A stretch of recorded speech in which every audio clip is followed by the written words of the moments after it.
Et je suis étonné que Moïse Katumbi ait la facilité de contaminer ces aberrations à mon frère Katanga, j'ai toujours reconnu du Sud. Oui, dans l'étude de Moïse Katumbi, qu'est-ce qu'il dit? Tshisekedi a traité les peuples congolais des étrangers. Mais entre lui et Tshisekedi, si nous prenons la sortie médiatique de Moïse Katumbi et le discours du chef de l'État à Kisangani, les deux qui a insulté le peuple congolais. Le président Tshisekedi dit ceci. En ce qui concerne les dispositions non matricielles de la Constitution, non rigides de la Constitution, je peux le faire. Mais pour la durée et le nombre de mandats ou toute autre disposition, surtout les dispositions verrouillées, il n'y a que le peuple qui peut décider. Cette constitution est mauvaise. Constitution est ezali malamu te. Tokolongola yango. Na moto ya lobi que si les pays, dans des pays sérieux, Tshisekedi aurait démissionné. Qui a insulté les Congolais? Tshisekedi dit, si nous voulons toucher à la Constitution, nous devons voir le peuple qui est le chef de la Constitution. Moïse Katumbi dit, ce peuple auquel tu fais allusion n'est pas sérieux. Entre les deux qui a insulté le peuple congolais. Tshisekedi n'a pas dit que ceux qui ont approuvé cette constitution par référendum sont des étrangers. Il a dit que cette constitution a été rédigée par les étrangers à l'étranger. Or, le peuple n'a pas rédigé la constitution.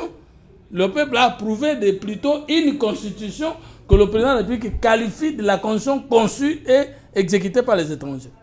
Donc, Moïse Katumbi et Tshisekedi, qui est crédible? Merci. La réponse simple. Okay. Tshisekedi est crédible parce que le peuple entend encore de lui sur 5 ans, moins une année. Merci. Alors, donc, il y a encore la possibilité d'espérer, il y a encore l'espoir, il a encore la légalité, il a la légalité, il a encore la légitimité populaire. Merci, merci. Il y a encore la possibilité d'espérer avec Félix Antoine Tshombo Tshisekedi. Fumoto te confirme, mais M. Pati Katanga dit non. Alors, une question directe. Est-ce la constitution actuelle? Est-ce possible de la changer? 18 ans après, pensez-vous que cette constitution, elle n'est plus adaptable à nos problèmes? On va y arriver, mais d'abord, il faut résoudre ce problème de légitimité contre l'égalité. Payer les arrières. Je trouve que Fumoto devait l'utiliser selon. Aujourd'hui, il est dans l'union sacrée, il donne une explication. Non. Okay. L'explication n'est pas relative, elle doit être absolue. La légitimité, c'est la confiance du peuple à l'égard d'un pouvoir. Oui, ce pouvoir peut être issu d'un coup d'État dès lors que le peuple confirme sa confiance en ce pouvoir-là, comme ça a été au Gabon, le pouvoir est légitime.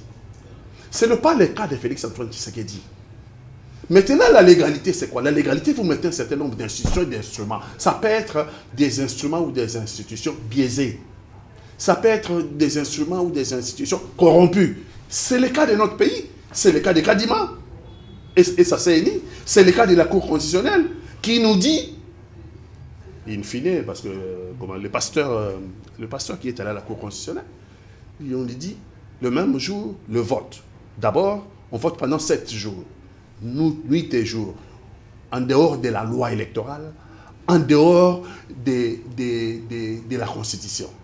On prolonge comme ça une élection qui était prévue de 7h du matin à 18h, 11h. C'est ce qui avait été prévu par la loi. Non, on prolonge de 7 jours, où il n'y a plus observateurs, où il n'y a plus témoins, où il n'y a plus personne, où les machines à voter se trouvent entre les mains de membres de l'Union sacrée. Vous appelez ça élection? Oui, les institutions corrompues, telles que la CNI, ont validé. Les institutions corrompues, telles que la Cour constitutionnelle, ont validé. Et encore plus grave, la Cour constitutionnelle dit qu'il faut dissocier l'élection du président des autres scrutins, députés provinciaux, députés nationaux et même la commune. Une aberration, une argutie juridique.